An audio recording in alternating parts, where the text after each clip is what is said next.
Bon, déjà, Exactement. bonjour à toutes. J'espère que vous avez passé une bonne journée, que vous avez eu un peu de soleil quand même. Voilà, quand même, au mois de juin, nous sommes le combien là? Le 11. Il serait temps, voilà. Marie, merci beaucoup encore une fois, d'avoir accepté cette petite invitation pour parler d'un sujet qui me touche, beaucoup. Particulièrement? Exactement, on dira pas pourquoi.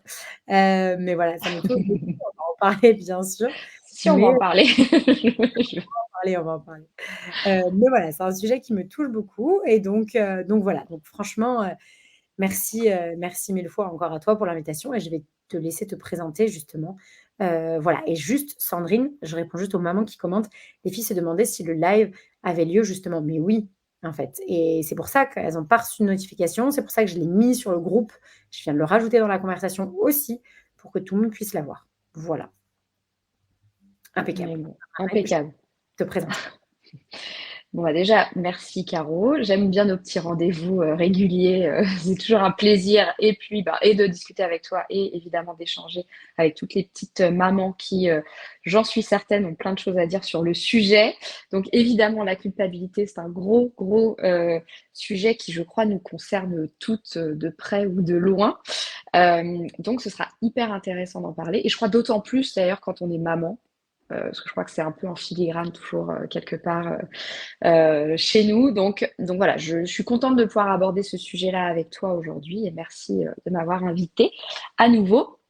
Donc pour celles qui ne me connaissent pas déjà, je suis Marie Legal, je suis coach de vie certifiée. Je suis spécialiste du coup dans l'accompagnement des femmes sur l'équilibre vie pro, vie perso, sur la gestion des émotions, donc ça va être un peu notre sujet du jour, sur évidemment la relation qu'on peut avoir avec les autres, qui sont parfois un petit peu compliquées, et la relation qu'on a à soi, qui est souvent inexistante, soit dit en passant. Donc moi, voilà, j'aide toutes ces femmes à développer un petit peu tout ça, à travailler ça, à faire aussi un peu tomber les barrières qu'elles peuvent avoir sur le chemin de différents objectifs, projets ou autres. Donc voilà, ça c'est mon boulot. Je suis en parallèle la maman de deux garçons, j'allais dire deux petits garçons, mais qui commencent à grandir maintenant. Donc voilà, on peut plus dire des trop petits garçons, mais voilà, maman de deux garçons. Je suis directrice des opérations aussi d'un hôtel 5 étoiles à Paris et j'accompagne ponctuellement des étudiants en école hôtelière justement à travers la formation. Justement sur potentiellement la relation client, les émotions, tout ce qu'il peut y avoir un petit peu autour de ça. Et donc, je forme les jeunes managers de demain aussi. Donc, voilà pour ma grosse casquette et pour vous en dire un petit peu plus à mon sujet. Donc Trop voilà, bien. je suis ravie d'être là, évidemment. Et c'est trop cool et nous, on est contents de t'avoir. Parce que, voilà, pour celles qui ne te connaissent pas, Marie est une amie. On se connaît dans la vie privée aussi et c'est la personne, je pense, qui m'aide le plus dans mon quotidien au jour le jour. Pour avancer, j'ai décidé, moi-même de voir à la base une neuropsy, où j'ai déclenché un petit peu, un travail sur moi-même et que je continue avec toi à mes côtés maintenant et je pense qu'on devrait tous, toutes en fait, avoir ce cheminement-là parce que, et je trouve encore plus quand on devient maman, c'est tellement challengeant, dans notre vie. Il y a plein de choses qui nous arrivent, mais d'être maman, c'est un sacré chamboulement. Il y a plein de choses qui remontent aussi à ce moment-là. En tout cas, moi, je vais parler pour moi, il y a plein de choses qui sont remontées aussi, qui sont ressorties à ce moment-là. Donc pas toujours facile et la culpabilité, c'est vraiment un sujet dont je voulais qu'on parle parce que c'est un sujet qui me touche beaucoup et je suis vraiment contente en tout cas, voilà, sans spoiler, sans rien dire, mais qu'on l'aborde complètement, voilà, ce soir, ensemble. Parce que j'espère Ouais, vraiment que ça va vous parler et vraiment les filles, qu'on soit là, alors toutes celles qui vont le regarder en replay, n'hésitez pas, hein, à nous faire des petits retours ou même à aller envoyer directement des messages. Je remettrai le Insta de Marie si vous voulez, lui envoyer des messages ou lui poser directement des questions, que ça soit à moi aussi avec grand plaisir. Mais voilà, là, c'est un moment d'échange, de partage. N'hésitez pas en toute, vulnérabilité, bien évidemment. Je vois que là, les mamans qui se sont connectées, il y en a beaucoup aussi qui sont dans le programme En Forma Vie, qui sont avec nous depuis un moment et avec qui on échange beaucoup aussi. Donc, franchement, les filles, n'hésitez pas parce que, voilà, parce qu'il y a je trouve que justement, dans ces moments-là, on doit être tellement solidaires entre nous, on doit tellement s'aider, s'entraider que ça fait du bien, en tout cas, de parler de ces sujets qui sont des fois, parfois un peu tabous, hem et parfois ouais, un peu déroutant et un peu enfin moi clairement, ça enfin juste pour l'introduire, mais je me suis demandé comment j'allais faire pour sortir de ça quand même, tellement c'était ancré en moi et très, très, très présent chez moi. Bah, la culpabilité, on va en parler un peu plus en détail, mais c'est quelque chose aussi qui vient de la façon dont nous, en tant que femmes, on a été socialisées et notre façon d'être socialisées en tant que femmes donc, c'est, on est finalement là pour les autres. On est là pour prendre soin des autres et cetera et cetera. Donc fatalement, quand on est dans un moment où on va, ben, soit, choisir de se choisir soi ou choisir une activité ou ou j'en sais rien, une personne plutôt qu'une autre, on va être forcément dans une espèce de conflit intérieur qui va dire: «Bah oui, mais si je suis pas là, si je suis pas à l'endroit X, alors que je choisis d'être à l'endroit Y, bah, je vais me flageller de pas être à Y et d'être à X et inversement». Et donc, bah, on est dans un conflit perpétuel et ça vient notamment de, effectivement, la façon dont on a été éduqué, dont on a grandi et dont la société aussi nous finalement nous fait grandir et nous met dans des cases et dans une certaine, voilà, avec certaines règles, pourtant je vais y arriver ce soir, où voilà, on établit une espèce de schéma des femmes, des mères qui plus est, qui doivent être complètement dévouées corps et âme aux autres, à leurs enfants, particulièrement à leurs maris évidemment, comme dans les années 50 et et puis, voilà, à tout ce qui est autre et puis, bah, non, elles peuvent pas se dédier à leur travail parce que sinon ce sont de mauvaises mamans et qu'elles ne sont pas présentes pour, leurs enfants et leurs maris chéris. Et donc du coup, bah, elles sont obligées de toujours, un peu se sacrifier un petit bout d'elles-mêmes, pour ne pas, trop empiéter sur l'autre bout et cetera. Donc c'est vrai que c'est très ambivalent, cette position, que la société nous donne et qui crée justement cette espèce de culpabilité sous-jacente qu'on a toutes en nous plus ou moins ou selon les situations qui est plus ou moins exacerbée. Et en fait, ça, c'est une base qui vient effectivement donc de la société et puis des croyances qu'on a sur, finalement un peu ce qu'on pense être, hem, notre rôle et les règles un peu tacites de la bonne mère, la bonne épouse, la bonne fille, vis-à-vis de ses parents et cetera.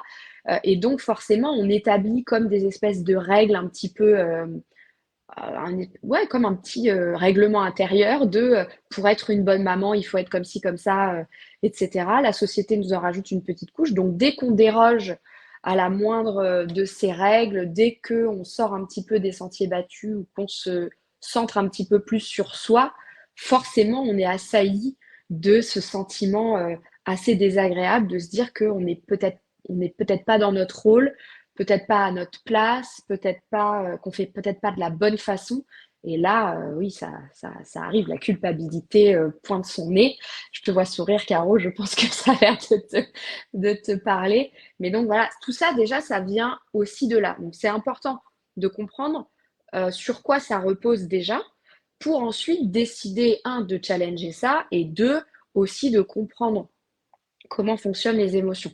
Donc là, ce que je vous propose qu'on fasse ce soir, tu me diras, Caro, si ça te convient, c'est déjà qu'on balaye un petit peu à quoi ça ressemble la culpabilité dans votre quotidien pour vous, qui la ressent plus ou moins souvent, dans quelles circonstances. Vous allez pouvoir me donner peut-être quelques exemples.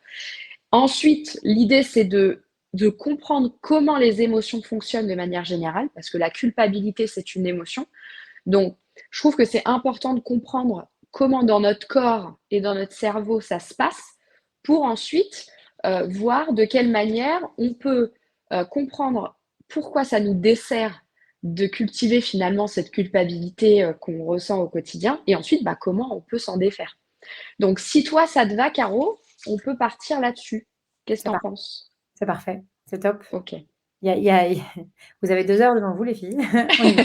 Non, on va essayer de voilà, Non mais d'être, raisonnable. Après l'idée, c'est d'ouvrir le dialogue évidemment, c'est de d'avoir aussi vos expériences à vous. Comme tu le disais très justement, quand on est, enceinte ou quand on a accouché ou quand on devient mère et quand on l'est même plus tard, c'est un grand chamboulement. Il y a plein d'émotions différentes qui se passent. On a même si la parole des femmes se libère, il y a des choses qu'on n'ose pas dire et je crois que c'est bien de laisser aussi un peu de place, hem, à nous toutes, là, des inconnues ou certaines que peut-être, voilà, entre vous, vous connaissez, mais de justement de laisser la place d'exprimer ce genre de choses et d'aborder ces sujets-là qui sont pas toujours faciles, à faire entrer dans les conversations avec les copines, avec la famille, ça dépend. Donc je trouve que c'est bien d'avoir aussi cet espace, sans jugement, tout à fait libre, et ouvert, pour évoquer ces questions-là qui sont, à mon avis, essentielles. Complètement, tout à fait. Mmh. On démarre alors, Allez, Caro? Tu es prête? on y va. Moi, je suis prête. Bon. Est-ce que, je peux vous demander du coup à certaines, toutes les mamans qui sont, connectées, toutes les femmes qui sont connectées, de me dire qui ressent de la culpabilité au quotidien ou du moins régulièrement? Et tu vas me dire, Caro, mettre des commentaires, ce qui vient. Allez, pas de problème. Les filles, on compte sur vous. J'ai vu À que vos à vos commentaires. Sandrine qui était connectée, qui a mis super sujet. Salut Eve, salut les filles. Trop bien. Il y a Sandrine qui a dit: «Moi, plus, plus, plus, plus, plus». Ça marche ou pas? Ça marche. OK. Moi, j'enlèverais juste un plus parce que c'est moins non, j'enlèverais peut-être même 2 plus par rapport à Sandrine parce que moi, ça l'était beaucoup, beaucoup, beaucoup avant et c'est beaucoup moins. Elle est toujours là, elle n'est pas Mmh. partie, mais elle est beaucoup moins présente qu'avant. Il y a Sanae aussi qui dit: «Moi», oui, globalement les filles disent: «Moi». OK. Culpabilité plus pas, heu, je te lis les autres commentaires. Pas être assez présente pour mes enfants, pas être assez investie au travail. Bah oui. Ghislaine, complètement. Ah et Ève qui dit de temps en temps. OK. Et du coup, toi, ma chère Caro, à quoi ça ressemble pour toi, la culpabilité au quotidien? La culpabilité. Alors, on va parler de au final, ce qui était avant et ce qui l'est encore maintenant, mais en moins, on va dire, en moins intense. Voilà. Mmh. Alors attends, je te lis juste les messages. Ouais. Parfois, mais c'est moins présent depuis mon souci de santé. Moi, je pense que ça aussi, ça fait relativiser, c'est clair, Delphine. Mmh. Heu, hop et il y a Sanae, j'ai pas vu ton message. Ah, elle a dû le supprimer, elle va le remettre.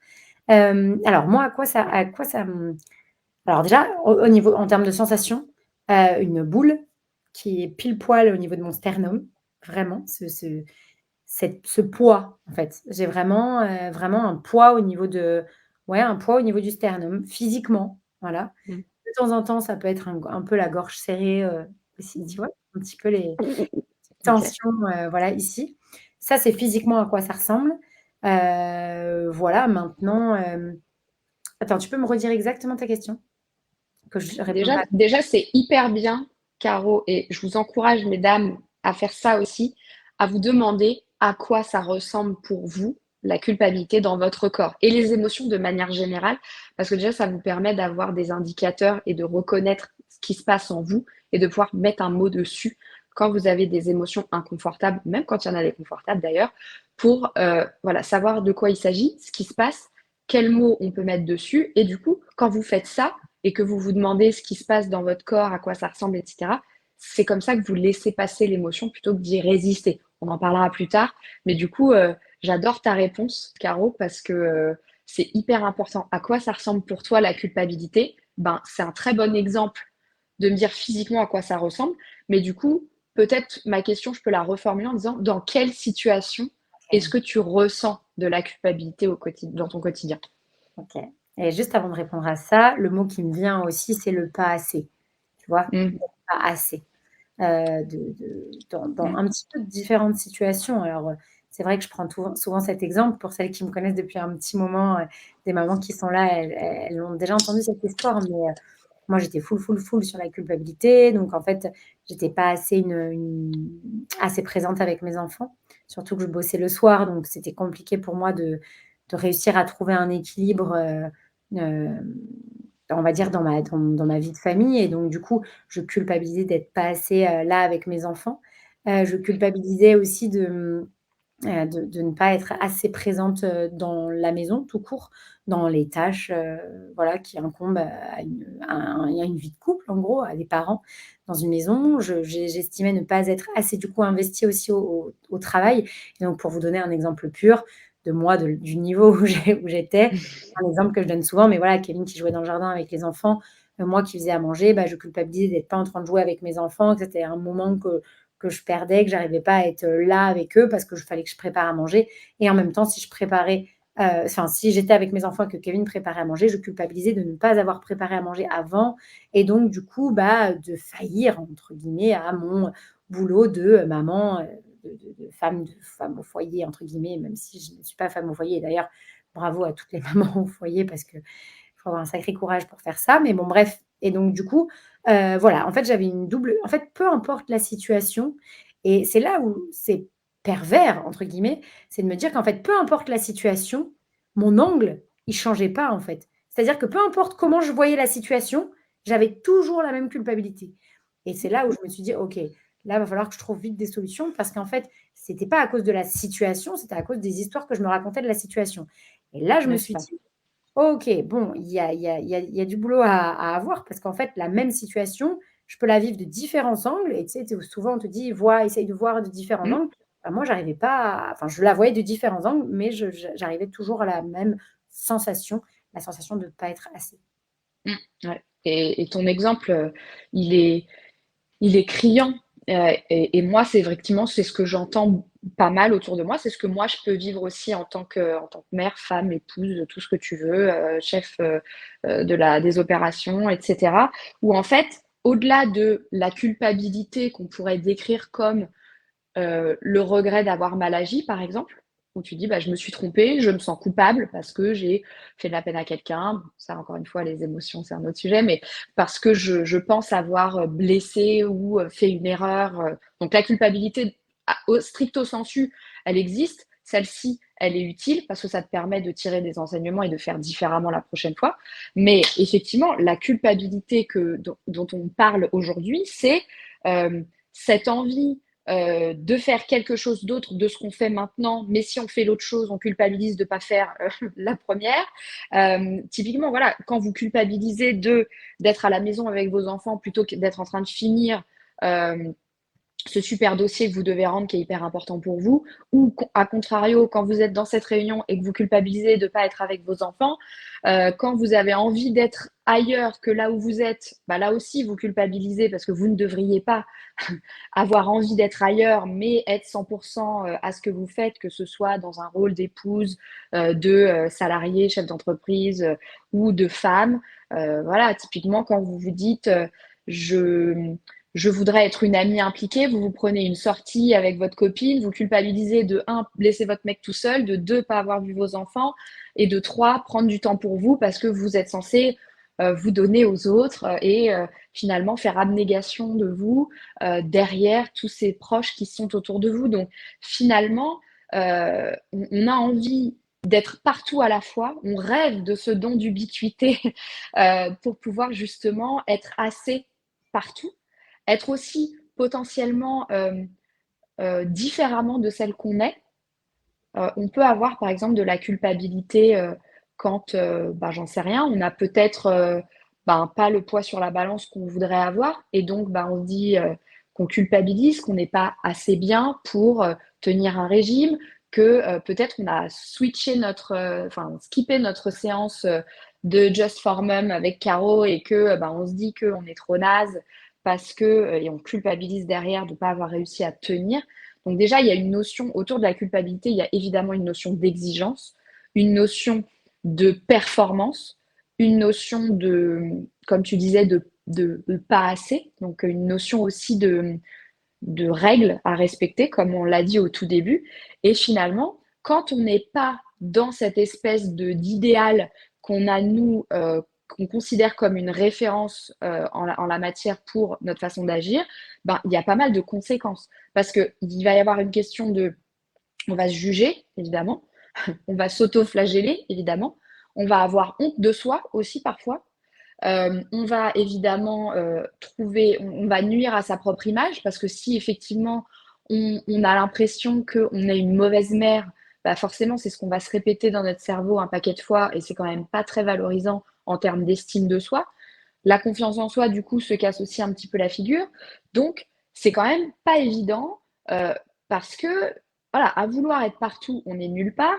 à vouloir être nu, à vouloir être partout, on se dévalorise, on se déprécie, on se perd au milieu des autres, on vit par procuration et évidemment, on s'oublie. Et finalement, avec toute cette culpabilité, potentiellement cette frustration, cette honte, ce jugement, cette flagellation, tout ce qu'on va créer comme émotion autour de tout ça en, en interprétant notre façon d'être par ce biais-là, on va évidemment pas être la personne qu'on a envie d'être. C'est-à-dire que plus vous allez être dans la culpabilité, moins vous êtes la mère que vous avez envie d'être parce que vous n'êtes pas bien avec vous-même aussi. Donc, il y a tout un cheminement euh, autour de la culpabilité et les conséquences, on va en parler plus tard, mais on en a déjà évoqué quelques-unes. Ça peut quand même être hyper profond sur nous et aussi sur les autres. Ce qu'on veut surtout pas qui se produisent. Justement, on veut essayer de préserver tout le monde, d'être là à 100% pour tout le monde en s'oubliant soi. Mais quand on fait ça, ça devient le bordel avec les autres. Donc, c'est punitif en permanence et le résultat est systématiquement stérile, vraiment. Donc, la culpabilité, c'est vraiment un sale truc. Sauf quand je me suis plantée, j'apprends de mes erreurs et je ferai différemment la prochaine fois. Tous les autres scénarios qu'on a pu évoquer là, eh ben, ça vous sabote, clairement, dans votre quotidien. Donc, je ne sais pas si vous vous êtes retrouvé dans certaines situations qu'on a évoquées. Caro, je te vois sourire, je pense qu'il y en a Moi, certaines dans qui te beaucoup, parlent. hein, dans beaucoup clairement, mais voilà, dans beaucoup. Alors aujourd'hui, on va au resto d'ailleurs, hein, ensemble, Tout et à on fait. sort et je ne culpabilise pas du tout de ça et ça, j'en suis fière parce que ça fait partie des choses, bien évidemment, dont je culpabilisais avant, où je me disais: «Bah non, en fait, je vais pas en effet, je vais laisser Kevin tout seul, ou il va gérer, les enfants, ou je vais pas les voir». Et puis voilà, et puis, voilà, il y a Sandrine qui dit totalement, moi aussi totalement, enfin dans toutes ces situations-là, ça m'est arrivé et ça nous bouffe la vie et c'est pour ça aussi que j'ai voulu m'en défaire. C'est pour ça que j'ai voulu, bah, voilà, beaucoup, qu'on a des discussions autour de ça parce qu'en fait, ce sentiment-là, c'est comme tu le disais, c'est pervers Mm. et ça nous amène à être mal et au final, à pas profiter malgré tout de l'instant vraiment présent qu'on est en train de vivre parce que, bah, à vouloir être, partout à la fois, on est nulle part et du coup, bah, de pas réussir à, ouais, à être bien du coup à l'instant T, à cause de cette émotion qui nous ronge et qui nous sabote, comme tu l'as dit, c'est compliqué. Et donc, ce qu'il faut comprendre, et là, on va aborder effectivement un peu le fonctionnement des émotions, c'est que les émotions, à la différence des sensations, sont un message qui vient du cerveau et qui va vers le corps. Tu l'as très bien décrit pour toi tout à l'heure, donc c'est génial. Alors que les sensations, ça vient de votre corps et ça monte, ça envoie un message au cerveau. Donc c'est important de différencier les deux. Typiquement, les sensations, ça va être la faim, la soif. Aussi, quand vous avez envie de faire pipi, votre corps, il vous envoie un petit signal qui dit hey, il va falloir y aller. Donc, du coup, vous avez vraiment la sensation donc, qui démarre du corps, qui va au cerveau. L'émotion est complètement l'inverse. Donc, euh, votre cerveau va envoyer un message qui, dans votre corps qui va du coup se manifester sous différentes formes, sous différents signaux physiques. Typiquement, j'en sais rien, je vais prendre l'exemple de l'angoisse, par exemple, de l'anxiété. L'anxiété, souvent, ça va avoir un effet un peu oppressant sur la poitrine. Vous avez du mal à prendre votre respiration à fond. Ça vous pèse comme si vous aviez un peu un poids sur la poitrine. Quand on a peur, ça peut être avoir chaud et froid très vite, avoir des picotements parfois dans les extrémités. Voilà, ça dépend. Chaque ressenti peut être différent selon les uns et les autres, mais ça vient de votre tête et ça va dans votre corps. Ce qu'il est important de comprendre, c'est que même si ça peut être parfois très inconfortable physiquement de ressentir une émotion, c'est que les émotions déjà sont inoffensives. Je sais que c'est dur à entendre, mais les émotions sont inoffensives. Elles passent, elles ont juste un message à vous délivrer. En moyenne, le ressenti d'une émotion, c'est une quarantaine de secondes.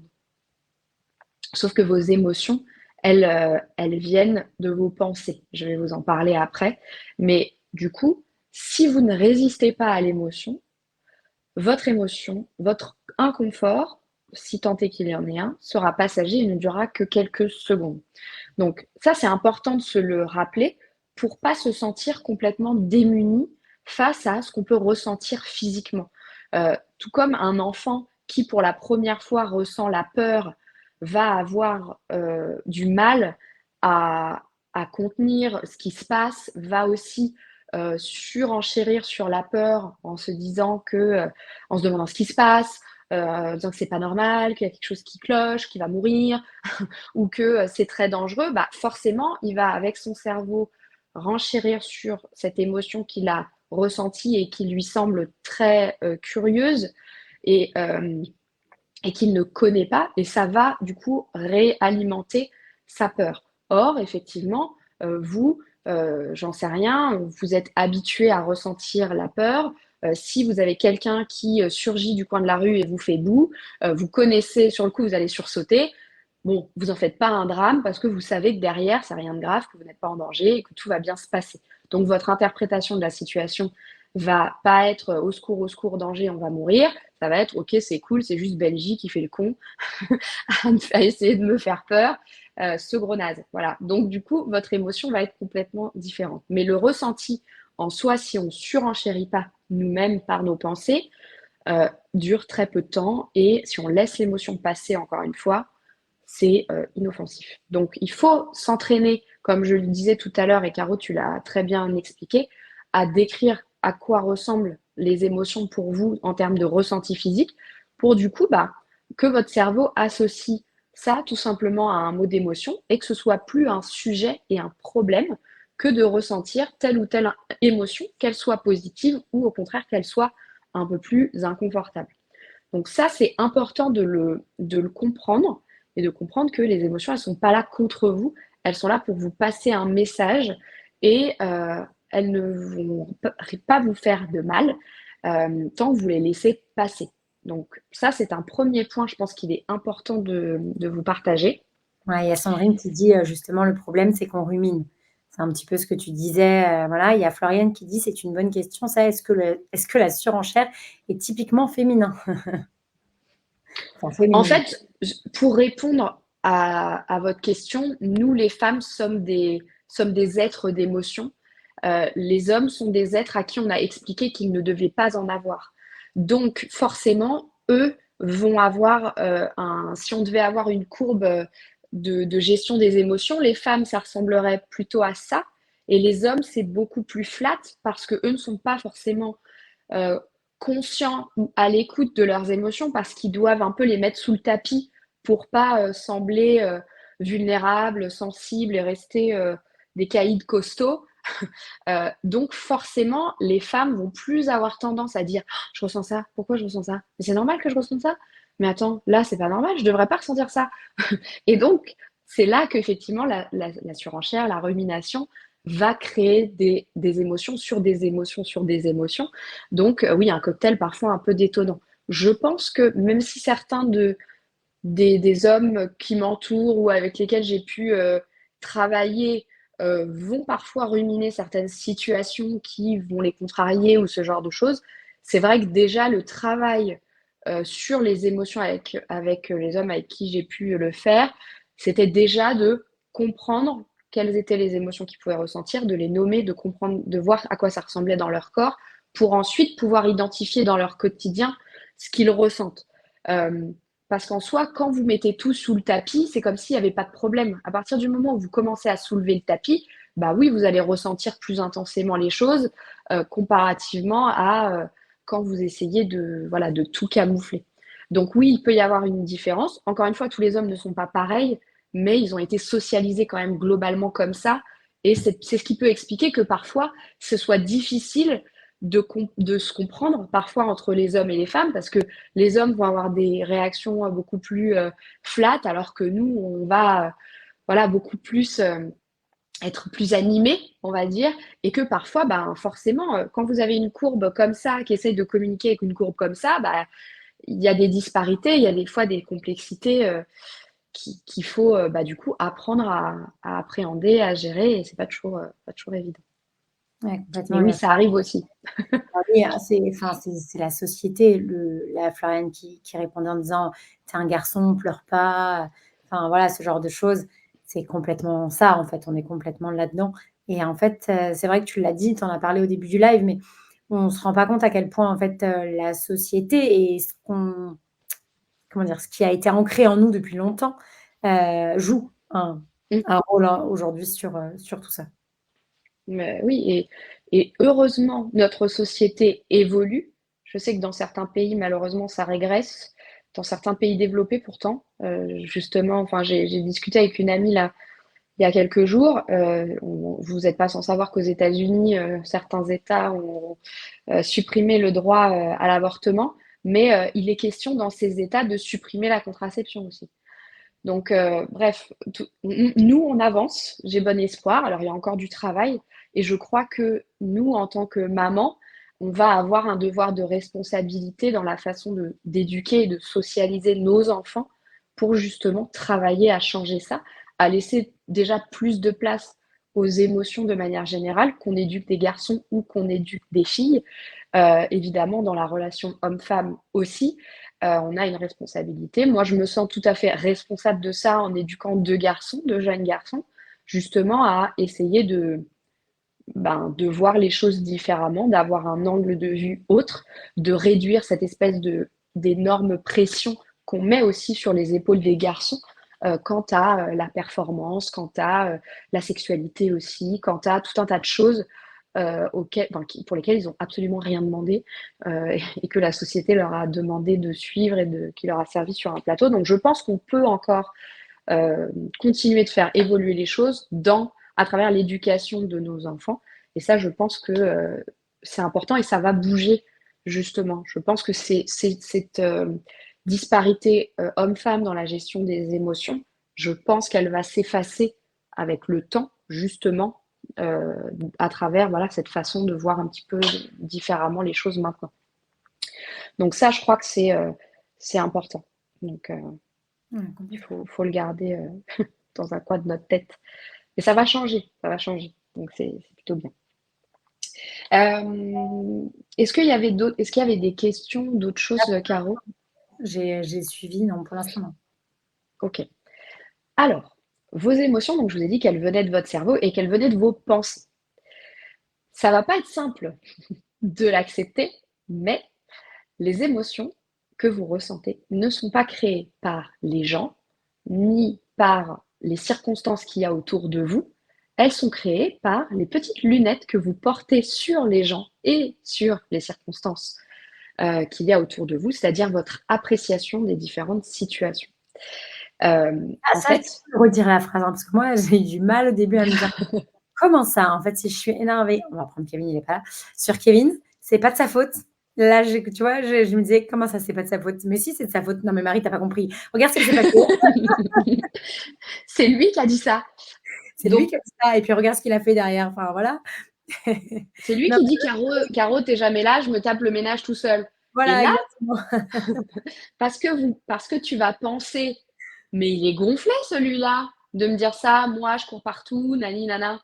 C'est parce que tu vas avoir cette pensée au sujet de ce qu'il t'a dit que tu vas créer probablement un petit peu d'agacement, un petit peu de ressentiment, et que potentiellement derrière, tu vas agir d'une certaine façon, et que le résultat va que probablement vous allez vous engueuler, très certainement. Mais ce que je veux dire par là, c'est qu'effectivement, votre façon d'interpréter ce qui se passe autour de vous, ou ce que les gens disent, ou la façon dont les autres se conduisent, c'est ça qui génère votre émotion. Ce n'est pas la circonstance en elle-même. Je vais vous donner un exemple. Je vais peut-être utiliser le tableau. Je ne sais pas si on va bien le voir. Caro, tu vas me dire. Je peux le rapprocher un peu, mais Attends. moi je le vois. Ouais. Attends. Je suis pas en face. Merde, c'est de l'autre côté. L'inverse. Ouais, à chaque fois, c'est inversé, c'est ça. Voilà. Alors, je vais l'approcher un peu. Est-ce qu'on voit quand même? Ouais, ça Ah, va? moi, je vois Si nickel, ouais. j'écris, vous allez me dire. Je vais me lever. Vous allez me dire si vous comprenez. Admettons. Circonstance. Je n'allaite pas mon enfant.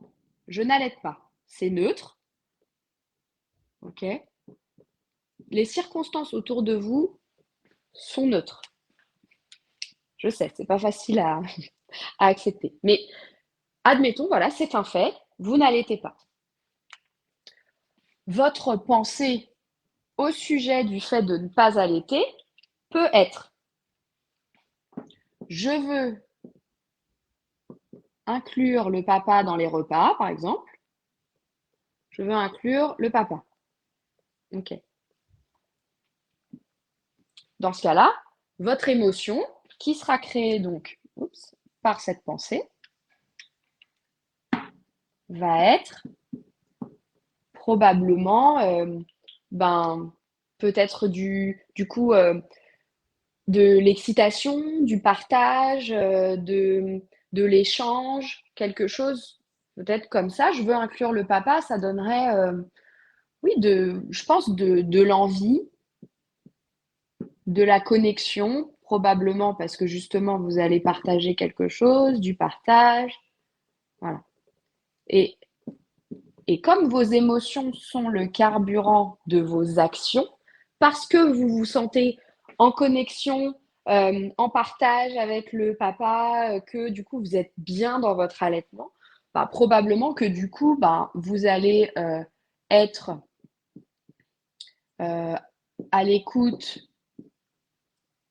de vos besoins à vous dans cette période d'allaitement, donc à l'écoute de vos besoins. Probablement que vous allez du coup partager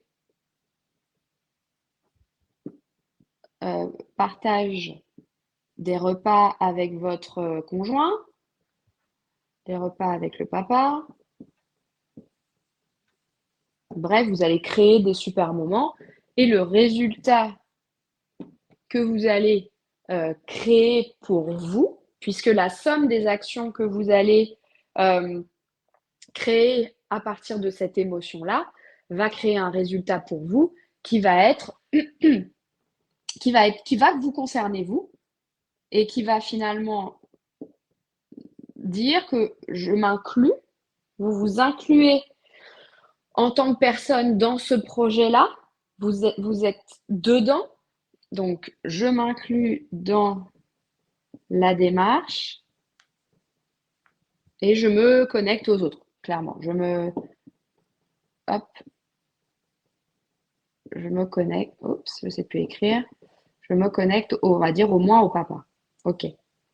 Donc là, jusque-là, franchement, tant que vous avez cette interprétation de la situation, tout est génial, c'est merveilleux, vous êtes en ligne avec vos valeurs, avec ce que vous voulez faire, vous êtes OK. À partir du moment où vous allez décider de penser différemment de cette même situation, vous allez créer quelque chose de complètement différent. Donc, si jamais vous dites je n'allaite pas et que vous pensez je ne, comment on peut dire ça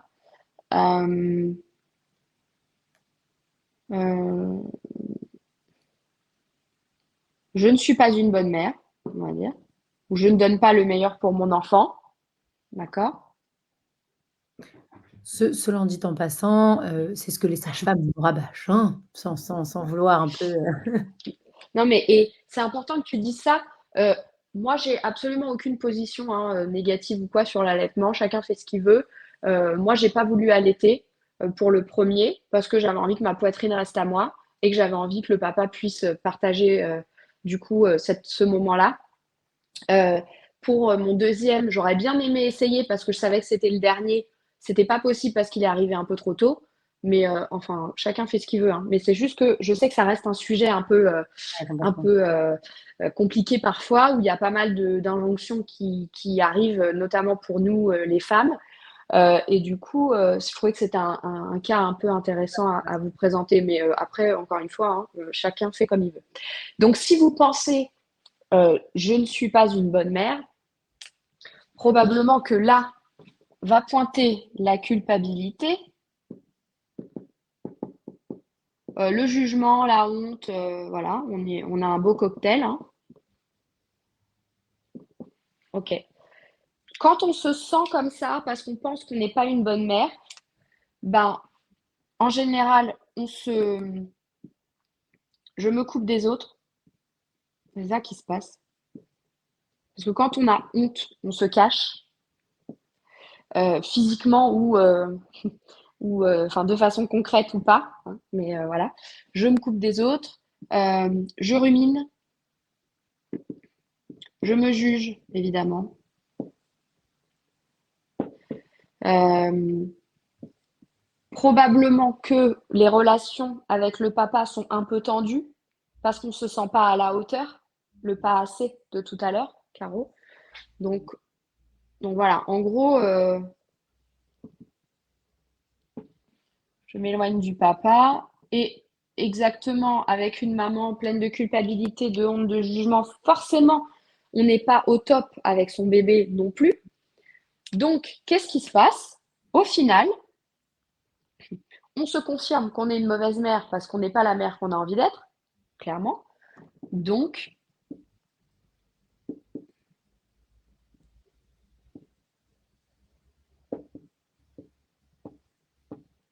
On vient juste valider notre, ouais. En fait, notre... le résultat concret, en fait, ce qu'il faut comprendre, c'est que vos pensées créent votre réalité. Ça veut dire que à partir du moment où vous avez un regard sur une chose, la façon dont l'émotion va se générer va être le carburant de comment vous allez agir et la somme de toutes les actions que vous allez prendre va créer un résultat dans votre vie. Donc, euh, si vous pensez d'une certaine façon, vous créez un résultat. Le résultat, il est toujours pour vous, il est rarement pour les autres. Donc là, si vous pensez que vous n'êtes pas une bonne mère, vous allez agir de telle sorte que vous allez renforcer l'idée que vous n'êtes pas une bonne mère ou vous n'êtes pas celle que vous voulez, ou alors vous allez euh, créer connexion ou déconnexion à l'autre. C'est souvent comme ça. La bonne nouvelle, c'est que quelle que soit la situation, quel que soit ce qui se passe, donc là, la circonstance n'a pas bougé. Hein. Vous êtes d'accord? Vous n'allaitez pas, mais on a juste vu les choses différemment et créé une réalité complètement différente. Donc, vos pensées sont celles qui sont les responsables de vos émotions et rien de ce qui se passe là-haut autour de vous n'est responsable de ça. Donc ça, c'est hyper important de le comprendre et de l'accepter. Je sais qu'on ne le voit pas toujours parce qu'on n'a pas cette prise de recul que là, on vient d'avoir ensemble, mais c'est important d'en avoir conscience. Et ce qu'il faut comprendre aussi, c'est que ce qui se passe là, vous avez le pouvoir dessus et que vous pouvez le changer. Et si vous changez votre façon de penser au sujet du fait de ne pas allaiter, vous allez créer un résultat complètement différent. Puisque si vous choisissez de penser que votre décision vous permet d'être dans le partage avec votre partenaire, vous allez créer un ressenti complètement différent et donc un résultat complètement différent que si vous vous dites que vous avez tout raté et que vous êtes bonne achetée, quoi. Donc, c'est hyper important de comprendre ça et de se détacher des autres et des circonstances extérieures à vous pour comprendre l'origine de vos émotions. D'accord? Donc, l'interprétation, c'est la clé. Est-ce que j'ai autre chose? Émotion, carburant des actions, on en a parlé. La somme des actions crée les résultats, on en a parlé. Et vos pensées, effectivement, peuvent être changées. Donc ça, c'est génial. Alors, vous allez me dire, mais t'es bien gentil, comment je change de pensée? Eh bien, en discutant avec sa copine, par exemple, qui va lui dire, mais non, Caro, t'as raison, il faut prendre du temps pour toi, parce que si t'es pas bien avec toi-même, tu seras pas bien avec les autres, par exemple. Et là, cette phrase, peut-être que Caro va la garder dans sa tête et qu'au moment de sortir, elle va se dire, bon, il faut que je sois bien avec moi pour pouvoir être bien avec mes filles et avec Kevin demain. Donc, le fait d'avoir en fait des conversations avec des personnes bienveillantes qui ont à cœur de s'assurer de votre bien-être, ça vous permet parfois d'avoir un point de vue un petit peu extérieur et un petit peu différent, et du coup de changer la façon dont vous allez interpréter la situation qu'on a évoquée ensemble. Le fait aussi de travailler à prendre conscience de ce qu'on pense à travers l'écriture notamment. Caro, tu connais, je suis une fervente amatrice du fait de vider son cerveau dans un cahier ou sur son téléphone ou tout ce qui nous passe par la tête, ça vous permet littéralement de vider ce qu'il y a dans votre cerveau et d'avoir une perspective dessus. Et en fait, ce qui se vide de votre cerveau, c'est des pensées. Et après, une fois que vous les avez sous les yeux, vous pouvez dire, OK, est-ce que j'ai envie de continuer de penser ça ou pas? Est-ce que j'ai envie de continuer de penser que être une bonne mère, c'est être là tout le temps?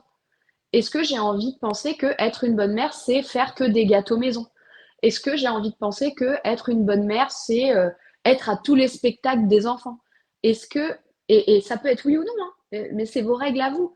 Et l'idée, c'est de pouvoir avoir la liberté de challenger certaines des pensées que vous pouvez avoir et qui justement vont être à l'origine de cette culpabilité qui vous dessert et qui finalement va à l'encontre de ce dont vous avez parfois besoin. Donc ça, je crois que c'est important de comprendre comment on peut prendre conscience de ses pensées pour après les ajuster.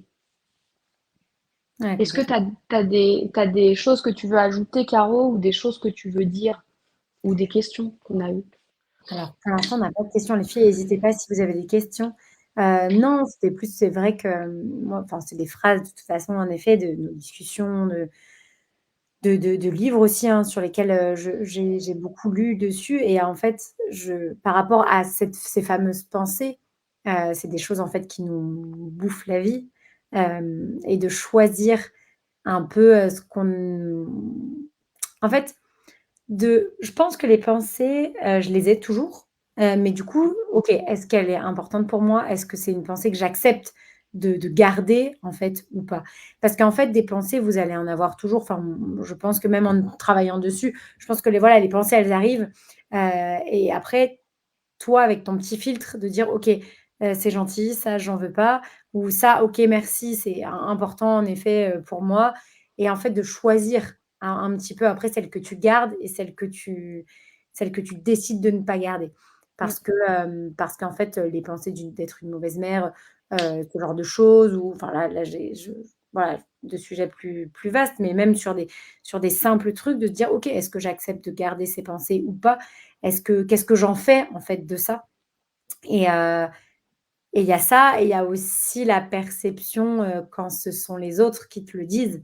Ça aussi, c'est pas toujours facile de dire en fait, on en avait beaucoup parlé de ça, quand quelqu'un va te faire une réflexion, va te dire: «Mais comment ça?» par exemple, si on reprend l'exemple de l'allaitement: «Mais comment ça tu allaites pas?» en fait, cette personne-là, elle le dit pas contre vous, elle le dit pour elle en fait. Parce que, par exemple, elle, pour elle, allaiter, bah, c'est son rôle par exemple pour elle, c'est super important, c'est un rôle qu'elle ne voit pas autrement, ça fait partie de ses valeurs à elle ou de ses pensées qu'elle a décidé de croire, en fait et je trouve que ça aide justement de se dire: «OK, les gens sont pas contre vous» ou les réflexions qu'on peut vous faire ou ce genre de choses ou même qu'on a pu vous faire avant dans le passé ou quoi, bah, c'est les gens l'ont fait par rapport à eux et pas contre vous. Donc ça, voilà, et puis une dernière petite chose aussi qui m'aide, moi, je trouve au quotidien, c'est qu'est-ce que tu as décidé de croire pour, par exemple, pas passer à l'action?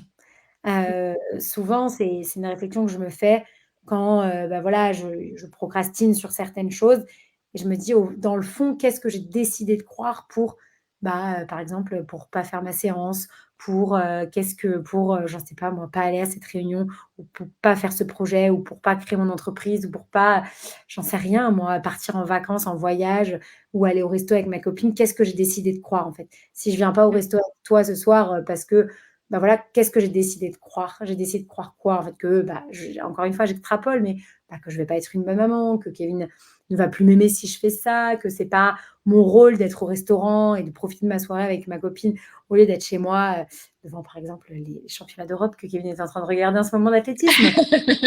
Voilà, chacun son tu vois? Voilà, au bout d'un moment, qu'est-ce que j'ai décidé de croire? Et ça, c'est une phrase bah, qui m'est restée de toi et c'est vraiment, voilà, qu'est-ce que j'ai décidé de croire pour pas faire ça? Et ce qui est hyper important dans ce que tu viens de dire, il y a plusieurs choses qui sont importantes dans ce que tu as dit. Première chose, tu as dit: «Qu'est-ce que j'ai décidé de croire?»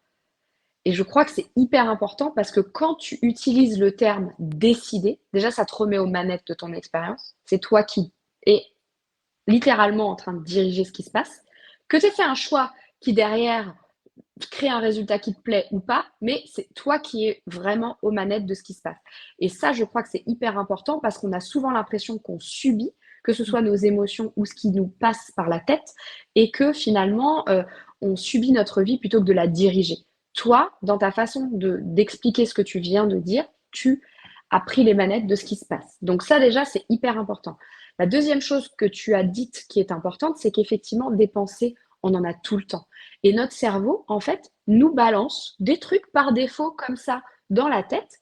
Et on a tendance à penser que tout ce qui survient dans notre esprit sont des vérités absolues. Absolument pas. Il y a tout un tas de tissus de conneries, d'accord? Donc effectivement, quand vous recevez la pensée qui survient, vous avez le droit de lui balancer un c'est non, merci mais non merci. Ou ça m'intéresse pas en fait de croire ça. Ça ne m'est pas utile. Cette pensée ne m'est pas utile. Merci, mais non merci. Et en fait, ce qu'il faut comprendre, c'est que votre cerveau, c'est une partie de votre cerveau, en tout cas, c'est un mec agoraphobe, hyper flippé, qui est aussi un petit peu hypochondriaque, d'accord, qui a peur de tout. Donc en fait, le moindre truc nouveau que vous allez faire, le moindre truc qui pourrait risquer qu'on pense quelque chose de négatif sur vous et donc que vous soyez potentiellement rejeté, la moindre chose qui sort un petit peu du cadre ou quoi que ce soit, il va flipper et vous envoyer tout un tas de raisons donc, dans votre cerveau par le biais de pensées pour dire ah non, surtout on arrête, on fait rien, on passe pas à l'action parce qu'il y a beaucoup trop de risques. Donc il y a une partie de votre cerveau qui est comme ça et une autre partie de votre cerveau qui est beaucoup plus réfléchie, qui va du coup prendre des décisions, donc c'est la partie cortex préfrontal, qui va prendre des décisions, qui va apprendre des risques, qui va décider à l'avance de certaines choses et qui va réorienter les pensées que l'autre partie du cerveau envoie pour dire non, écoute, ok, peut-être qu'on pourra penser que je suis une mauvaise mère, mais en fait, moi, je choisis, je décide que sortir avec mes copines une fois par mois ou je ne sais quoi selon votre rythme, c'est ma façon d'être une bonne mère. Ouais, carrément. Il y Voilà. a Sandrine Donc, qui dit, il faut arriver à prendre du recul quand une réflexion arrive de quelqu'un quand une réflexion, pardon, arrive de quelqu'un ou quand une pensée me vient, je plonge dans l'émotion. Après, ben oui, je ça c'est humain. C'est ouais, humain parce que ouais, on a peur d'être rejeté en permanence, on a peur de mal faire. Et en fait, pour notre cerveau, le fameux primitif là, si on fait quelque chose qui déplaît au groupe, on risque d'être rejeté. Et vu qu'à la période de la préhistoire, si on était rejeté par le groupe, littéralement, on sortait de la grotte et on crevait. euh, clairement, dans d'atroces souffrances, empalé par un mammouth, probablement. Forcément, notre cerveau, il garde ça. Il y a une espèce d'hérédité des souffrances, des inquiétudes, etc., sur lesquelles nous, notre espèce s'est construit. Donc, quand on reçoit un, une, une critique, une remarque, ce que je vous invite à faire, c'est de vous dire que vous avez reçu un colis. Et en fait, dire, OK, ce colis, déjà, est-ce qu'il m'est adressé? Vraiment ou pas? Ce que tu disais, la personne dit les choses pour elle, pas contre nous. Donc, tu reçois le paquet, OK, est-ce que ce paquet est pour moi? OK, il est peut-être pour moi. J'ouvre. Qu'est-ce qu'il y a à l'intérieur? Est-ce qu'il y a des choses que je veux garder? Est-ce qu'il y a des choses qui ne m'intéressent pas? Et faire un peu le tri quand vous recevez quelque chose. Qu'est-ce que je choisis d'en penser? Quelqu'un qui vient vous dire que vous avez une coupe de horrible avec vos cheveux bleus, alors que vous êtes brune ou blonde et que vous avez une coupe tout à fait classique, normale, voilà, ben, vous n'allez pas vous sentir blessé parce que vous ne vous sentez pas concerné. Par contre, quelqu'un qui va vous dire ah, t'as pas été le chercher à l'école, mais tu travailles jusqu'à quelle heure ah, mais t'arrives quand même à les voir, je sais pas comment tu fais, moi, et ils t'en veulent pas.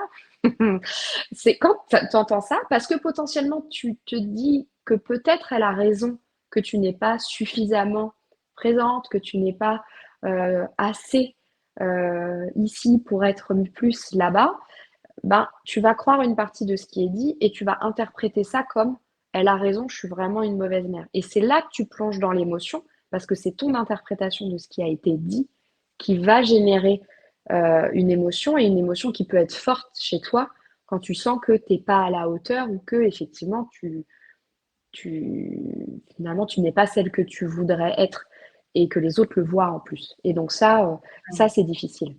Et Sandrine, il y a pas de jugement par rapport, enfin, non, c'est pas le jugement que je voulais dire. Il y a pas de, la question n'est pas de ne pas avoir d'émotion, hein, qu'on soit bien Mmh. d'accord, en fait. L'émotion, enfin, moi, ce que j'aime bien aussi, tu diras à Marie ce que tu en penses, mais moi, ce que j'aime bien aussi dire, c'est: «OK, combien de temps j'accepte de rester là-dedans?» Un truc qui me challenge, par exemple, bah, voilà, récemment, je vous parle de moi, un truc qui m'est arrivé personnellement.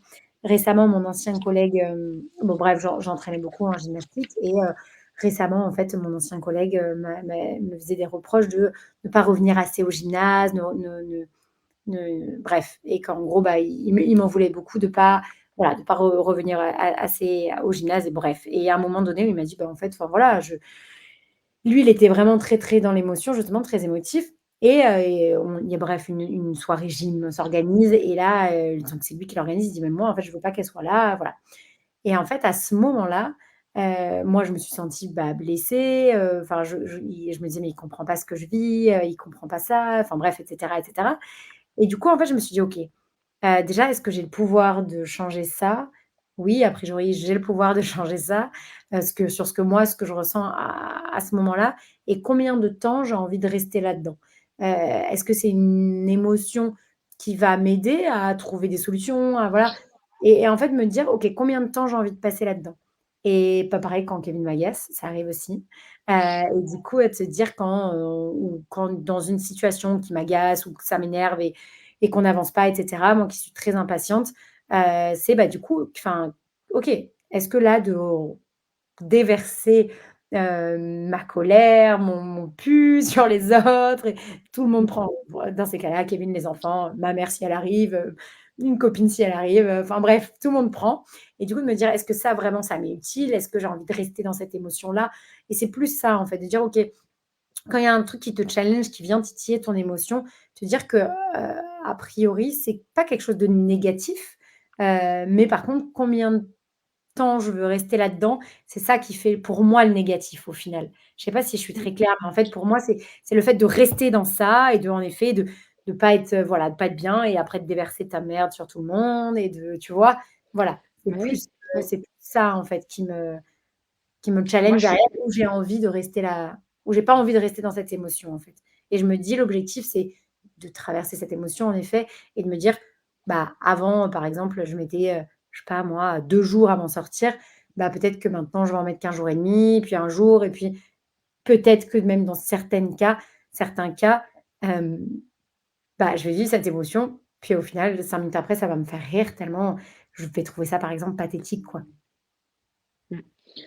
Mais tu as raison, tu as dit quelque chose d'assez, intéressant en disant, voilà, «Est-ce que ça m'est utile?» Et en fait, je crois qu'on pense toujours que quand on ressent une émotion inconfortable, soit on doit effectivement rester tourner en rond dedans et se flageller et se faire du mal, inutilement, en se disant: «C'est pas normal que je ressente ça», au passage, ou «Ça devrait être différent, la situation», voilà, et effectivement se rappeler ce sur quoi on a le contrôle, premièrement. Donc en l'occurrence, ton collègue, effectivement, tu n'as pas de contrôle sur son ressenti. Tu as du contrôle sur le tien, en effet, et tu as du contrôle sur ce que tu choisis de penser de, son attitude, de ce qu'il a pu dire, de ce que toi, tu as le contrôle sur, de choisir de penser ce que tu veux et ensuite de choisir comment tu veux réagir à ça. Et il y a des moments, franchement, on a envie d'être sous la douche, de pleurer, de chanter des chansons tristes, de regarder des films qui font pleurer. Juste, on a envie de rester dans cette émotion, inconfortable pendant un moment. Après, la question, c'est, voilà, qu'est-ce que j'ai envie de faire de ça? Qu'est-ce qui m'est utile? Dans quelle mesure je peux, me rendre service? Au même titre que quand vous êtes hyper en colère contre quelqu'un, vous avez envie de rester en colère. Parce que vous vous dites que si vous n'êtes plus en colère, ça va excuser ce que la personne a fait. Mais en fait, c'est à vous que vous rendez service. Parce que c'est vous qui vous sentez mieux. La première personne qui est destinataire de votre émotion, c'est vous. Donc en fait, si vous êtes en colère, c'est vous qui subissez votre colère, pas les autres. Même si après vous leur criez dessus et qu'ils disent putain, j'en ai marre qu'elle me crie dessus et que eux créent pour eux quelque chose. Mais en soi, c'est important de se dire ok, je suis d'accord que parfois on n'arrive pas à avoir le recul sur le moment, mais en fait, le plus on fait ce travail, soit d'écrire ses pensées, soit de challenger un peu ce qui se passe dans notre tête et de dire mais en quoi de quelle mesure ça me sert, qu'est-ce que j'ai envie de penser. Quand on a ces petites phrases qui reste quelque part comme dans une petite boîte à outils que vous auriez transportable avec vous tout le temps, et que bah, au moment où il se passe quelque chose, elle pointe le bout de son nez, ben, vous allez pouvoir justement appuyer sur pause et dire, OK, qu'est-ce que j'ai envie de faire de cette situation? Qu'est-ce que j'ai envie de penser de ça? Est-ce que j'ai envie de rester dans une situation inconfortable ou est-ce que j'ai envie justement de me mettre en action et de changer et d'avancer en fait? Et le plus vous allez travailler ça, le plus vous allez être conscient de ce qui se passe et le plus vous allez être en capacité justement de mettre pause à l'instant T et de changer un peu le résultat que vous allez créer. Ouais. Donc, donc ça, c'est vraiment important. C'est pas forcément facile au début, mais justement, le fait d'avoir quelques petites phrases comme ça, vous les gardez sous la main et de temps en temps, pouf, vous les ressortez. Et le plus vous les ressortez, le plus votre cerveau les aura disponibles et le plus vous pourrez les utiliser et du coup changer un peu les choses. Donc ça, Ah, c'est vraiment important. ouais, je me souviens, Florentine de l'Espace du couple qui était intervenue aussi sur le groupe et je sais plus le pourcentage, je sais plus si c'est 70 ou 80, mais en tout cas, c'était un gros pourcentage de, choses qui, par exemple, quand il y a quelque chose qui t'agace, par exemple avec ton conjoint, on va reprendre cet exemple-là ou même sur tes enfants, mais peu importe et que c'est pas en lien directement, avec ton conjoint. C'est-à-dire que 70 des choses qui t'agacent, c'est chez ton conjoint, c'est, en lien avec ce qui s'est passé dans ton passé, où ton conjoint n'était même pas là, n'était même pas avec toi. Et du coup, en fait, je trouve quand elle avait amené cette notion-là, moi, ça m'avait vachement aidée aussi. J'en avais beaucoup discuté avec la neuropsy, à l'époque aussi de ça, en disant qu'en fait, ce qui t'agace chez ton conjoint, c'est pas enfin, tu as 70 des choses, c'est même pas en lien directement avec lui. Donc là, je m'étais dit: «Ah ouais, quand même, ça fait réfléchir, c'est intéressant». Enfin, en fait, je trouve comme ça qu'il y a des petites choses qui font que, bah, du coup, ouais, ça nous permet de voilà et je rebondissais notamment sur Floriane qui disait, voilà, qui rebondissait sur le commentaire de Sandrine où elle disait: «Je suis comme ça aussi, j'essaye autant que possible de verbaliser les émotions avec la personne en question pour expliquer ce que cela me fait ressentir et ça engage le dialogue et ça permet de désamorcer l'émotion». Et je te rejoins complètement là-dessus, Floriane.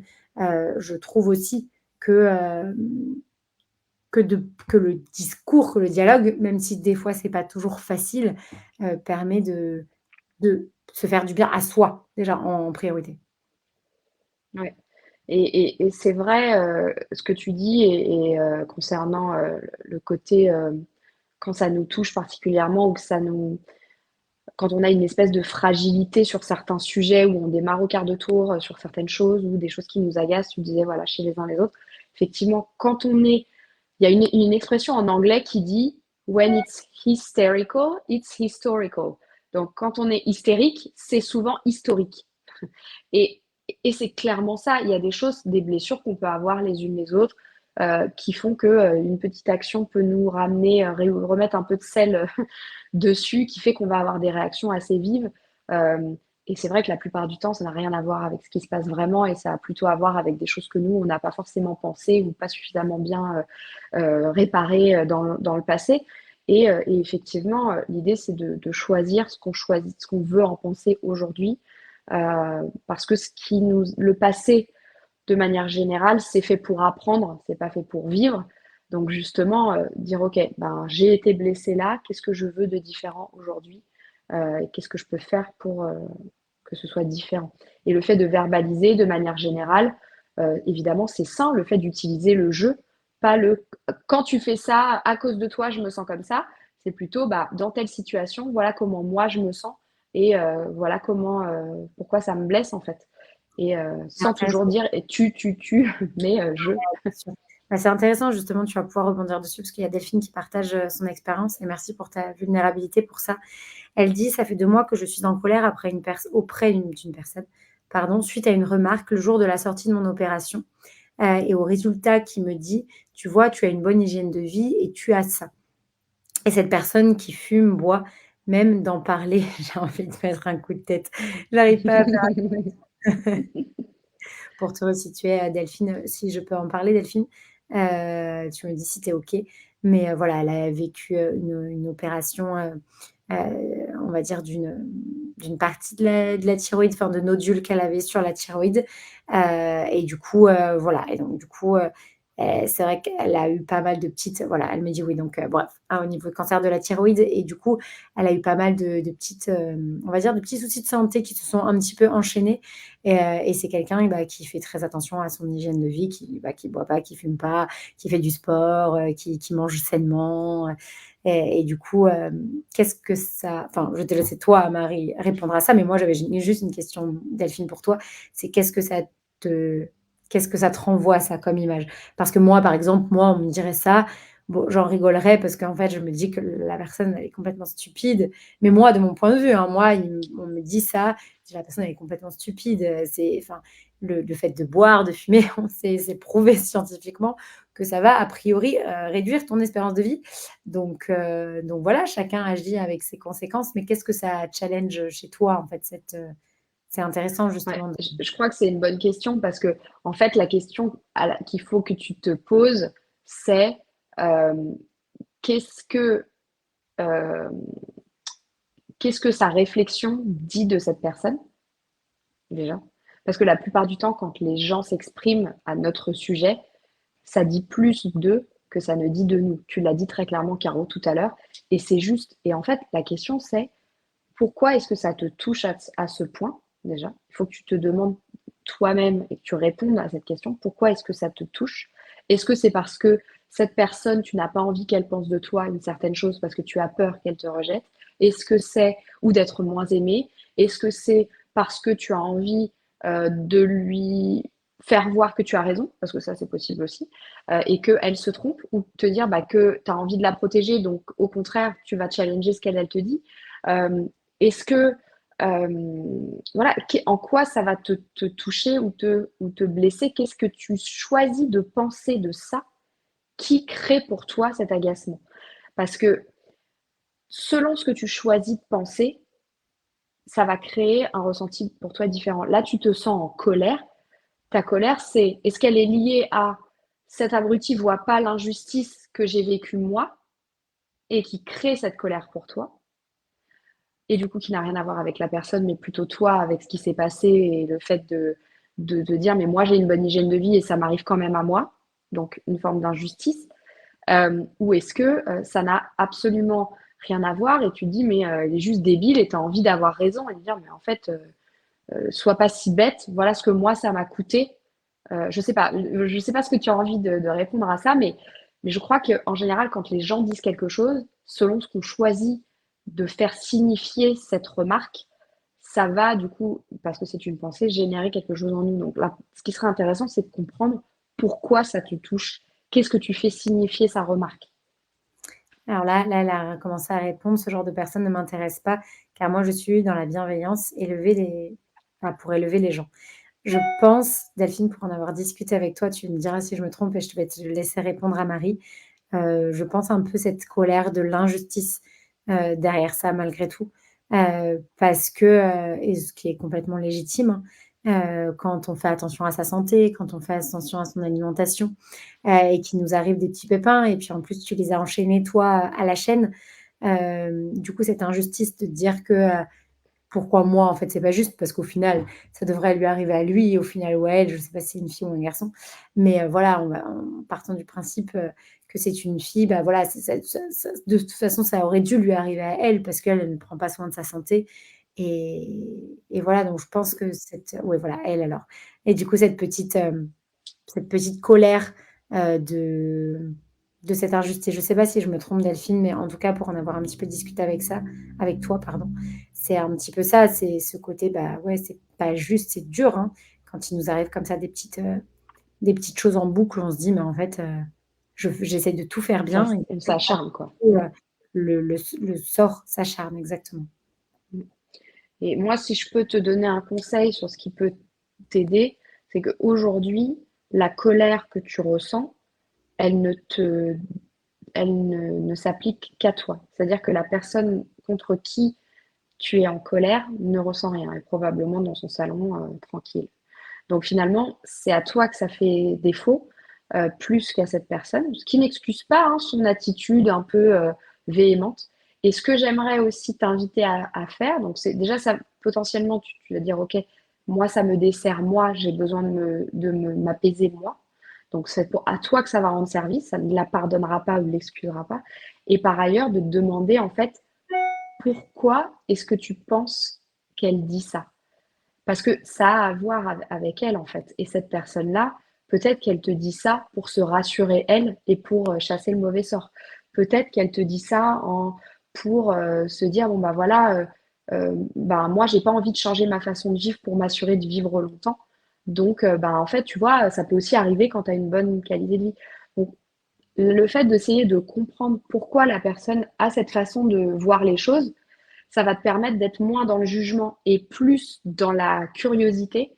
Et la curiosité, c'est déjà beaucoup plus agréable à ressentir que le jugement. Et le jugement, ça va te permettre, enfin, et ne plus ressentir ce jugement-là vis-à-vis de cette personne. Toi, ça va te permettre d'avoir un ressenti beaucoup plus léger, beaucoup plus, voilà, de passer à autre chose, en fait. Parce qu'à partir du moment où on comprend ce qui se passe, ben, le ressenti est complètement différent. Je vais te donner un exemple rapide. Je sais qu'on avance dans le temps, mais je me suis dit que ça pouvait être intéressant de le dire. Il y a quelques temps, je suis arrivée, ben, il y a 8 ans, je suis arrivée dans mon hôtel et il y avait quelqu'un qui travaillait dans un service. Et en fait, à chaque fois que je le croisais, le mec, il me disait pas bonjour, il faisait la gueule, il était hyper désagréable, alors que moi, j'ai l'habitude de plaire à tout le monde, n'est-ce pas? C'est ce côté, je dois toujours faire l'unanimité qu'on a toutes plus ou moins en nous. En fait, mais comment ça? Je comprends pas, je sais pas ce qui se passe, mais j'ai rien fait. Évidemment, je me remettais beaucoup en question, j'étais en colère. Je me dis, mais de toute façon, c'est qu'un con, c'est mort, je vais pas faire d'efforts, je ruminais, je ruminais, je ruminais. Et puis un jour, je suis allée le voir et je lui ai dit, mais en fait, c'est quoi ton problème? Parce que je sais pas, on est quand même des collègues, on peut au moins se dire bonjour correctement. Et en fait, quelques semaines plus tard, il m'a dit, écoute, en fait, je suis vraiment désolée. C'est absolument pas contre toi. Mais en fait, tu es le sosie de mon ex. Et en fait, on vient de se séparer de façon très compliquée. Elle m'a trompée, je l'ai surprise en train de me tromper. Donc, en fait, vraiment, c'est très compliqué pour moi d'être dans la même pièce que toi. Donc, en fait, je suis vraiment désolée, mais juste, je peux pas. Je vais avoir besoin de temps et c'est vraiment pas contre toi. Ah bah là, en fait, je me suis dit, donc en fait, là, tu es en colère contre ce mec qui n'est pour rien, enfin, qui est en train de potentiellement vivre quelque chose de difficile. J'étais en train de le juger, alors qu'en fait, juste, j'avais absolument pas l'info et j'ai rien compris de ce qui se passait pour lui. Et le fait d'être dans la curiosité, bah, ça m'a permis de comprendre et du coup d'être dans la compassion plutôt que de derrière le prendre pour quelqu'un de complètement mal poli et d'associable. Donc des fois, on se plante. On se plante parce qu'on interprète d'une certaine façon, on fait signifier quelque chose à notre sujet qui n'a rien à voir avec nous. Donc C'est parfois, vrai ça que sert ça. je trouve qu'on se trompe aussi beaucoup, dans nos relations, hein, tout court avec, bah, par exemple, notre conjoint, même une amie, si elle a fait ça, c'est que ça veut dire ça. Bah, non, en fait, encore une fois, c'est une interprétation que nous, on en a et voilà. Alors même si, moi, je suis un peu moins bienveillante que Marie et j'aurais une autre petite réponse aussi à te donner, c'est, au bout d'un moment, quand ce genre de réflexion ne t'est pas constructive, que c'est des personnes qui sont proches de toi et que c'est des choses qui reviennent, tu as le droit de te séparer de cette personne Oui, de et mettre des limites aussi, hein. choisir aussi, voilà, exactement, d'un moment donné, de dire: «Bon, écoute, moi, c'est stop, je choisis les relations de qualité que j'ai envie, d'avoir et je fais partie des gens qui pensent vraiment que, en fait, quand tu t'entoures de personnes qui sont, bienveillantes, alignées, on parle beaucoup d'alignement, mais qui ont les mêmes valeurs que toi. Alignées, c'est ça, c'est des valeurs, des personnes qui ont les mêmes valeurs que toi. Quand tu t'entoures de ces personnes-là, ça te nourrit, ça te grandit, ça t'élève, voilà. Et ces personnes-là, si ça ne fait pas partie de toi, de tes valeurs, tout ça, tu as le droit aussi de les évincer de ta vie et de choisir. Ouais, et puis on a le droit de pas plaire à tout le monde déjà et on n'est pas, c'est pas grave justement, que hem, les gens ont le droit de se tromper à notre sujet aussi, sans que ça fasse signifier quoi que ce soit. Parce que parfois, on donne à des gens complètement inconnus, heu, enfin, donne leur avis à notre sujet, on les connaît même pas. Leur avis nous importe peu finalement, mais malgré tout, on va être chamboulé par un commentaire qui va être fait de quelqu'un qu'on connaît même pas, qui ne nous connaît pas. Donc parce qu'on a cette envie, encore une fois, avec notre cerveau primitif, de plaire à tout le monde, pour rester accepté du groupe et pour ne pas se trouver rejeté et donc en danger de mort. Donc, tout ça, c'est lié, hein. Le people pleasing, c'est ça, hein, c'est vouloir faire plaisir, vouloir satisfaire tout le monde. Donc nous, mesdames, on a fait dedans plus ou moins, mais voilà, pour justement rester accepté, rester valable, rester dans. On va juste avancer, Caro, un petit peu, juste pour évoluer sur le fait de dire en quoi la culpabilité, ça nous dessert. Alors, on en a vu un petit panel, mais effectivement, c'est une émotion inutile parce que la plupart du temps, sauf dans le cas de j'ai fait une erreur et je veux apprendre de cette erreur, ben, vous créez aucun résultat positif pour vous. C'est une torture et une punition en fait que vous vous imposez tout le temps. C'est littéralement le choix de Sophie. Je ne sais pas si vous connaissez ce film affreux, mais le choix de Sophie, dans le film, elle doit choisir si c'est son fils ou si c'est sa fille qui va être tuée. Donc super choix, mais donc choix impossible. Et donc en fait, vous devez toujours, avec la culpabilité, se pose la question de voilà, est-ce que je dois être là ou est-ce que je dois être là? Mais si je suis là, je vais vouloir être là et inversement. Donc c'est toujours très compliqué. Le don d'ubiquité n'existe pas malheureusement. Donc à un moment donné, il faut faire des choix et il faut assumer la responsabilité de ces choix aussi. Parce que quand on décide de rester plus tard à cette réunion parce que c'est important de finaliser ce dossier, il ne faut pas que derrière on se flagelle parce que du coup on a loupé l'histoire du soir ce soir-là. Ben non, t'assumes, t'as pris cette décision aujourd'hui, tu l'as pris pour de bonnes raisons. Donc, voilà, peut-être que demain, le choix sera, OK, vu qu'hier je suis restée tard, ben, demain je vais partir un peu plus tôt et je vais pouvoir être là pour l'histoire, par exemple. Et je crois qu'il faut arrêter de se flageller, de ne pas pouvoir faire l'impossible, de se punir tout le temps comme ça. Donc, en soi, voilà, c'est en ça que l'émotion, elle est inutile. Ça vous empêche d'être 100% vous-même. Pourquoi? Parce que du coup, vous ne pouvez pas être ni la mère que vous avez envie d'être, ni la professionnelle que vous voulez être, ni l'épouse que vous voulez être à 100%, parce que vous êtes tout le temps tiraillé partout. Donc, vous voulez sauver les apparences, vous voulez surtout pas décevoir, vous voulez remplir tous les rôles à la perfection en passant, vous, au second plan. Donc, vous n'écoutez pas vos besoins, vous reniez vos aspirations, vos envies, vos besoins pour vous conformer à un idéal auquel on croit, qui n'est pas forcément possible d'atteindre et qui du coup nuit à notre estime de nous et à votre confiance en vous. Donc, évidemment, quand on est dans ce genre de situation, on se fait faux bon, on ne joue pas dans notre propre équipe, comme je le disais, on se flagelle quand on fait le choix de faire un truc plutôt qu'un autre. Euh, on n'assume pas ses choix, on est aussi euh, voilà, assez dans le jugement en fait. Dès qu'on n'a pas réussi à faire quelque chose tout de suite, on va sans se flageller, se dire que franchement on est trop naze, etc. On n'est pas notre propre sponsor, quoi. On se soutient pas pour se dire bon bah ok, là j'ai mal géré, la prochaine fois je vais rectifier le tir, ça se passera différemment et c'est ok, d'accord? Et quand on est beaucoup dans la culpabilité, on est tendu, on est irascible, on a parfois honte, ça nous empêche d'être disponible et disposé à ce qu'on fait, à ce qu'on aime. Et du coup, bah, en filigrane, on crée exactement l'inverse de ce qu'on veut créer en justement se focalisant, faisant un choix plutôt qu'un autre. Donc, cette émotion, elle est là, c'est un message, mais c'est un message qu'il faut outrepasser. Dire, ok, je ressens de la culpabilité, mais en fait, j'ai fait ce choix-là aujourd'hui. C'est moi qui décide, je le fais pour telle raison et c'est comme ça. Donc, le fait de comment vous allez travailler à réduire votre culpabilité, et ce sera un peu la clôture du sujet d'aujourd'hui, c'est écouter vos besoins et vos envies. Quand vous avez besoin de rester à cette réunion, restez-y. Assumez que vous y restez. Vous le faites pour de bonnes raisons. Et rien que pour ça, vous n'avez pas besoin de vous polluer avec de la culpabilité. Écoutez vos envies, vos besoins. Faites de votre avis l'avis le plus important. On parlait de tout à l'heure, je ne sais plus comment elle s'appelle, qui a eu l'avis de l'autre personne hein, qui disait voilà, mais tu vois, même si tu as une mauvaise qualité de vie, machin. Voilà. Delphine, ton avis est celui qui compte le plus. C'est tout. Si toi, tu penses que peut-être, grâce à ta qualité de vie, les choses ont été peut-être moins graves qu'elles auraient pu l'être, ben, je crois que c'est peut-être ça le plus important. Donc, votre avis est celui qui compte le plus. Ça ne veut pas dire qu'on n'écoute pas les gens autour de nous, hein, pas du tout.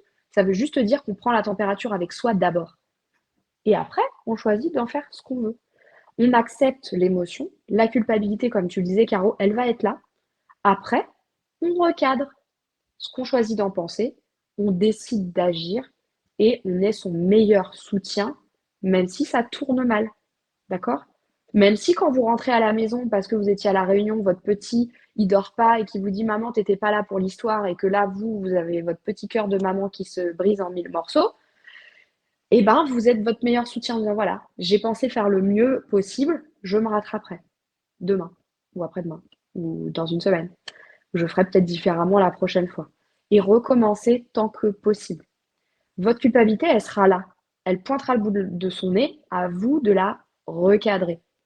Me dire, ok, oui, je sors avec ma copine, ouais, je pourrais être avec mes enfants ce soir. Ouais, mais c'est important pour moi de prendre ce temps pour ensuite pouvoir être totalement disponible et patiente et cool avec mes enfants quand je les retrouverai demain. D'accord? Donc, c'est comme ça que vous pouvez vous en détacher. Et aussi, on parlait du fait de d'écrire ce qu'on pense et de choisir de parfois changer de façon d'interpréter ce qu'on a écrit. C'est aussi ça, d'avoir des petites pensées aussi utiles dans sa poche. Donc, euh, donc voilà, je pense qu'on a balayé un peu tout, assez largement d'ailleurs, Caro. Est-ce qu'il y a des questions ou est-ce que toi, tu as des choses que tu voulais dire en plus? Non, il y a les filles qui disent, donc il y a Delphine qui dit: «Un grand merci pour ce live super, intéressant et enrichissant».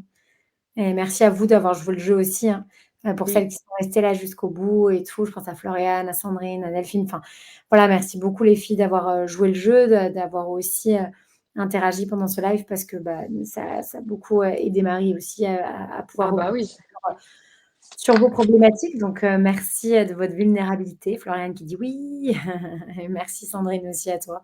Et franchement, non, c'était chouette, toujours intéressant et je trouve que, bah, c'est des sujets, en fait, qu'on pourrait avoir très régulièrement parce qu'il y a de quoi creuser et c'est des sujets, hem, en fait, qu'on avance dessus tout le temps en permanence, en fait, vraiment en permanence. C'est-à-dire que, moi qui travaille dessus, je dis 2 ans à chaque fois, bon maintenant ça va bientôt faire 3 ou 4 mais voilà, au quotidien entre guillemets, bah, c'est cool, en fait, de pouvoir, enfin voilà, nourrissez-vous de ça, lisez, bah, je trouve, voilà, des ça peut être des articles que tu écris, des podcasts qui parlent de ça, des faites-vous aider, faites-vous accompagner, enfin, c'est trop, trop important, vraiment. Enfin, moi, j'en ai ressenti, en fait, j'en ai ressenti, j'en ressens encore le besoin, en fait. Malgré qu'on avance, on est toujours challengé par des choses et ça fait du bien de les vivre, différemment, en tout cas. Mmh. Donc Bah, je voilà. peux que être d'accord avec toi, Caro, évidemment. Moi, j'ai découvert le coaching il y a quelques années, maintenant, parce que voilà, je voulais, me former, je voulais quelque chose de différent, de nouveau, pouvoir accompagner les gens dans un autre format, que ce que je fais aujourd'hui, à travers, voilà, le management, le leadership de mes équipes. Et en fait, au-delà de m'aider à changer ou à contribuer à changer la vie des autres, ce que j'arrive à faire et je trouve ça juste extraordinaire, les résultats que mes clientes, elles créent, c'est juste magique et elles peuvent être hyper fières d'elles parce que franchement, enfin, c'est génial. Mais au-delà d'avoir contribué à ça aujourd'hui, en fait, j'ai changé la mienne de vie, en fait. Et je pense que je peux aussi changer, la perception qu'ont mes enfants des émotions, qu'on a de la vie, des conflits, de être capable ne serait-ce que de dire non, de poser des limites, et en fait, tout ça, on l'apprend, pas à l'école, malheureusement. Peut-être que ce serait quelque chose qu'il faudrait qu'on arrive à faire rentrer. Alors les émotions, elles arrivent à rentrer en primaire, maternelle, tout ça, c'est bien.